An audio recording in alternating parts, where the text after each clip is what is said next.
Welcome to my monthly reset vlog. It is spring and it's my favorite season, and I'm so excited to just reestablish the habits that helped me lose over 100 pounds on my weight loss journey. When it comes to mindset and weight loss and meditation and mental wellness period, it's important to keep reestablishing habits that help you. It's okay to fall off track.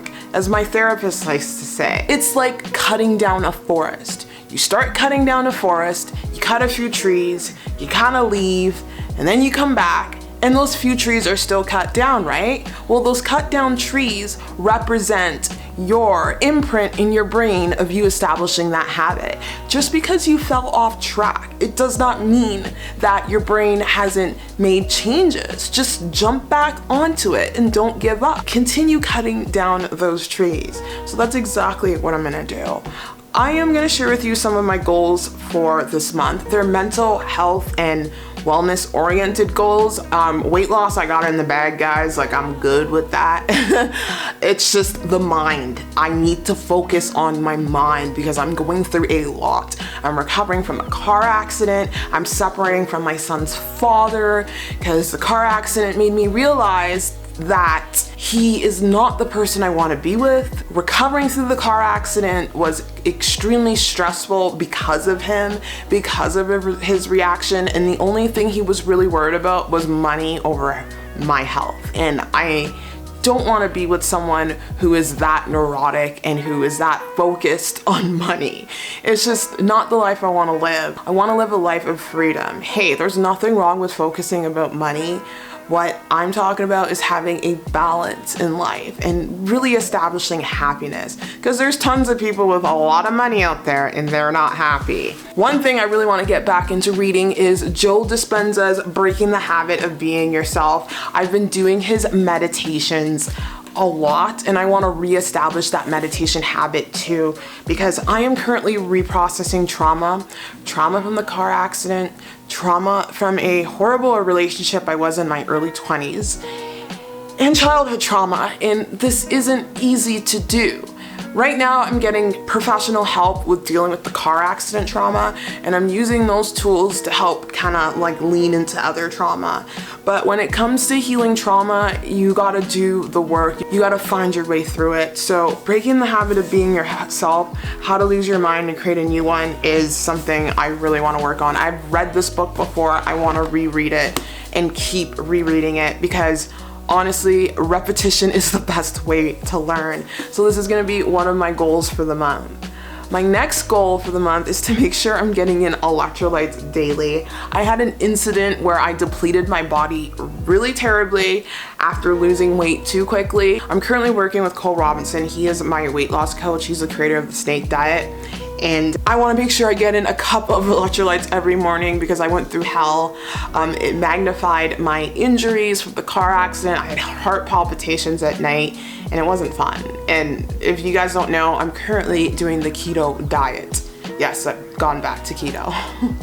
Only because keto is an anti-inflammatory diet and I've got a lot of injuries. I have definitely a slip disc in my neck. I've got nerve pain in my arm. I've got lower back issues. I have a torn MCL and my whole spine is out of alignment. So I'm using keto as a tool to reduce that inflammation. I'm not married to any diet, so don't you worry. New month, new weight loss log. So I'm gonna be creating a new weight loss log. This log has been so helpful in holding me accountable for binge eating and emotional eating. I struggle with overeating, emotional eating, and binge eating issues due to my trauma. I've been binge eating since I was 8 years old, and just tracking my calories and tracking my weight allows me to understand myself better. They say knowledge is power. Well, self-knowledge is self-empowerment. So the more knowledge you have about yourself, whether it be through, your weight and your health, or it be through meditation and learning about your thought processes and how you understand the world, it's self-empowerment. So learn more about yourself to succeed in life. So new weight log, I'm excited to work on that. I'll be bringing back the calendar tracking because I want to see my calories on the calendar daily. It's what helped me reestablish my habits because I kind of fell off the wayside in March. Not badly, but I kind of had to because I was losing weight way too quickly. So I just want to make sure I'm imprinting what I did from day one to restart my weight loss journey, which I restarted in September, and I've lost over 50 pounds and made this transformation. So when it comes to weight loss, it's a whole shebang, guys. It's not just about the weight. You can't just be focusing on the weight because you're not going to lose the weight sustainably. You have to go deeper. You have to go on the subsurface level, and you have to establish systems that will help you get there, like really solid systems. And this is my system of helping me get there. Another goal I have for the month is to continue meditating. So I want to meditate every day, journal every day, and I need to start doing yoga. Yoga has been a struggle, but I need to get on it. I'm working with my friend Move with Jen. We've had issues. She ended up getting sick, so I couldn't work with her, but we're gonna reestablish that, and I wanna get yoga done. Let's not go, you wanna do a SMART goal, small, measurable, attainable goals, I believe it's called. I probably screwed it up, but I wanna do a real attainable goal. So let's start off with yoga once a week. Let's just get in one session a week, because I haven't been able to do that, instead of being like, I want to get in 3 sessions of yoga a week. 1 session of yoga a week, because yoga is going to help my body heal. It's going to help my brain heal. Yoga is powerful because it's literally like mindful movement. It is mindful movement. It's mindful meditation with movement. It's connecting with your body and releasing tension. When it comes to dealing with trauma and emotional turmoil and stress, our body holds so much tension. Like, working out at the gym and pumping iron is great, but yoga connects the breath, and that's where the power comes from, because it teaches you so much about yourself. So the goal is to get in 1 session of yoga a week to help stretch out my body and to help stretch out this mind. So yeah, I think that's all of my goals for now. Let's head to the gym because I haven't worked out and I want to get a workout in, and I will share with you guys my calories for the day. This is just like a mini little vlog. It's not a Snake Diet Diaries vlog. We'll get back to that in a few days, but I wanted to do this monthly reset vlog. So let's pump some iron.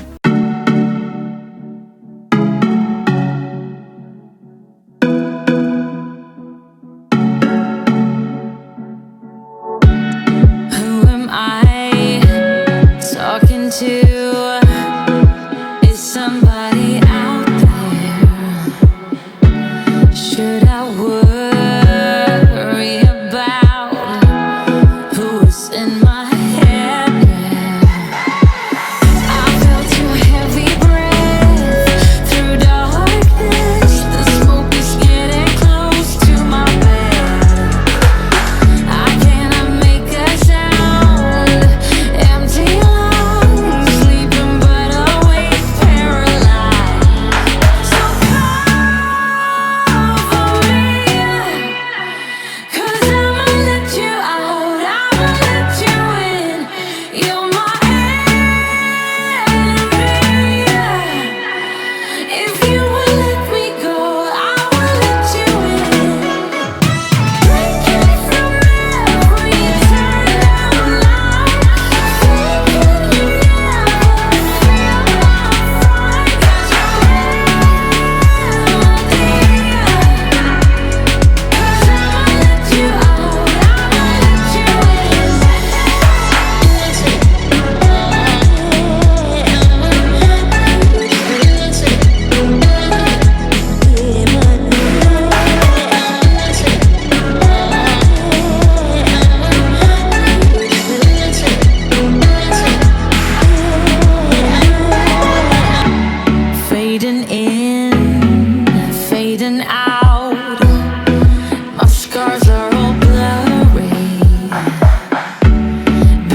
just got back from the gym and I worked out for 3 hours and 17 minutes. I was feeling really good. I was in the mood. I was in the zone. And I'm just making sure I'm getting in my electrolytes and I'm getting in my snake juice because I have returned to keto. So that was pretty good. And I was getting some stares from like, I don't know. I try not to make eye contact with people at the gym because I'm scared. I have anxiety, guys. But like I was looking over and I noticed like this guy was staring at me. And he was literally the most beautiful guy. Like 10 out of 10. He's like a 10 quality guy. And I'm like, me? Really? I don't get attention from men like that. But I didn't pay him any mind. I'm sure he's used to having girls like staring at him, but he was gorgeous. He had like these ice blue eyes, very like tanned skin, and he was in great shape. I think people think I'm younger than I am. I'm not telling anyone my age. I do look very young. Heck, this is even my natural hair. If you see me in my natural hair, I look like I'm 20. I look so young. Like I wear extensions and wigs, so I look a little older. Anyway, I just thought it was, but I'm not the kind of girl, I'm not thirsty for male attention. I'm only thirsty for the attention of the man I'm into. And right now, that doesn't exist. The only thing I'm into right now is literally healing myself and preparing myself for my next relationship because I'm a one-man woman. I'm not a multiple dater. I'm not a serial dater. And I was listening to a podcast that I want to talk about and share with you my thoughts because it's about relationships and dating and mainly about relationships and love. So this is the Jay Shetty podcast and it is with Steven Speaks. He's a love expert and I don't know, it just popped up on my YouTube page and I was on the treadmill, so I was like, might as well. And oh my God, there's something he said there that really resonated with me. And he talked about how a woman's intuition is very good. He strongly believes in a woman's intuition and that a woman knows right away if things are going to work out with a man or not. I'm talking heterosexual relationships here.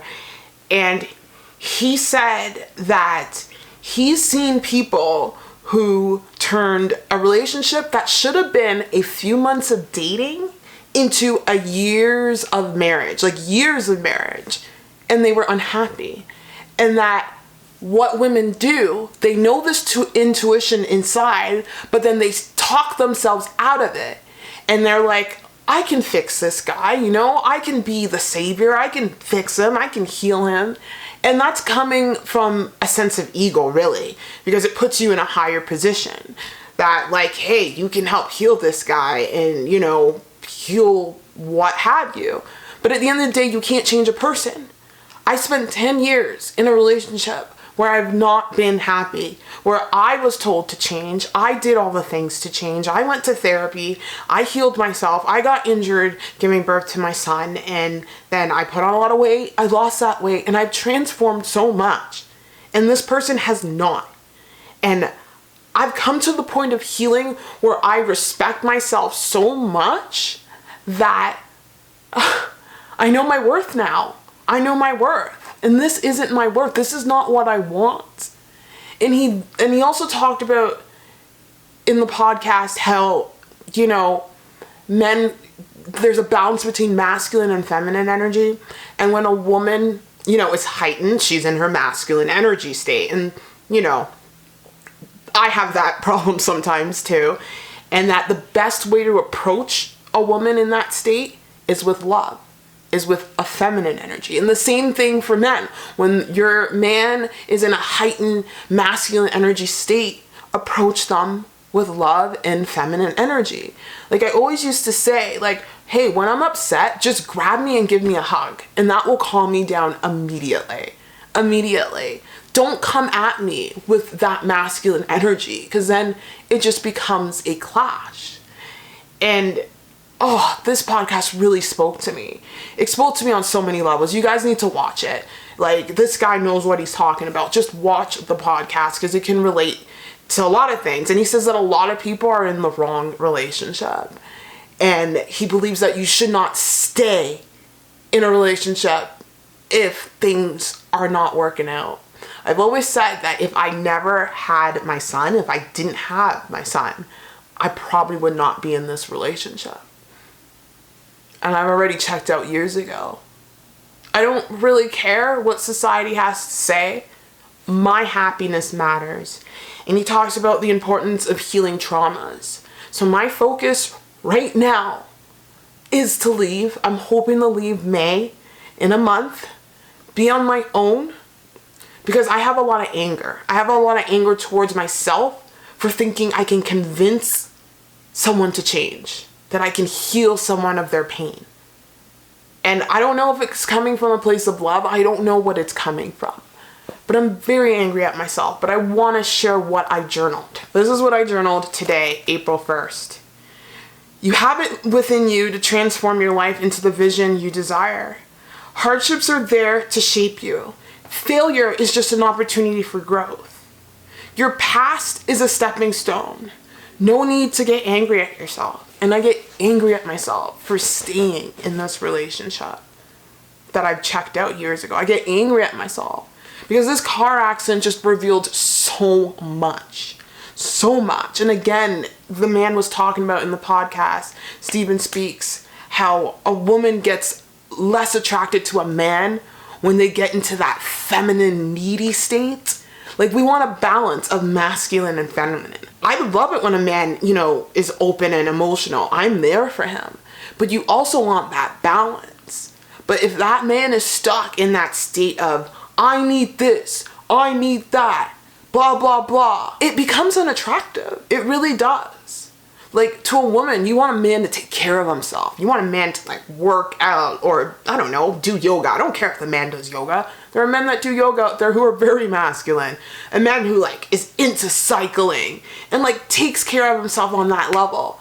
And then a man who also meditates. My physiotherapist is the perfect example of this. So masculine. So freaking masculine. Jacked. Everything. But he's so in tune with his softer side. And that's the balance we all want. And the same thing that men want for women. They want that feminine energy. And I have so much of that feminine energy to give. I have so much love to give. But I've given so much that it's destroyed me. And he talks about in the podcast how the wrong person can bring the worst out of you. And I truly believe that is me in this situation. And trust me, I'm very upset at myself. Very upset at myself. And I'm angry. And it's something I don't talk about a lot. But moving out is the solution. And I just want to be on my own and heal. This car accident, I haven't had the chance to heal. Because it put the other Mr. Peach in a state of panic, fear, constantly. That I'm stressed. As a woman, you should not feel like you are in survival mode. A man is supposed to make you feel like you are protected. And as soon as that goes away and a woman is put in survival mode, that is not a good state. And I feel like I was put in survival mode for years. Years. I've been told that men don't care how much money a woman makes. Bullshit. The one I'm with does, okay? Always compares me to, his friends who have wives who are constantly working, and it's you need a 2-income household. I was hoping moving to Alberta that he would be the one who would end up in the trades. Why the hell am I in the trades? And look what happened to me. I wanted that to happen. I wanted him to go out and pick a trade, go in the oil fields. I don't really care, so I can hold down the home. But he didn't do that. I don't want to do that. I want to play my role as a woman. And I feel like I can't do that in this relationship. So my goal is to heal my trauma, go out on my own, and figure it all out. Wow, that was a deep one. Anyway, we're probably going to cut the vlog off here. If you made it this far into the vlog, just drop in a bunch of phone emojis because I'm thinking about the podcast. And yeah, there's some deep stuff, but you guys got to check out that podcast. It's so good. Men and women. These are two men talking in the podcast, but check it out. It's awesome. Send you guys so much love. Take care. Bye.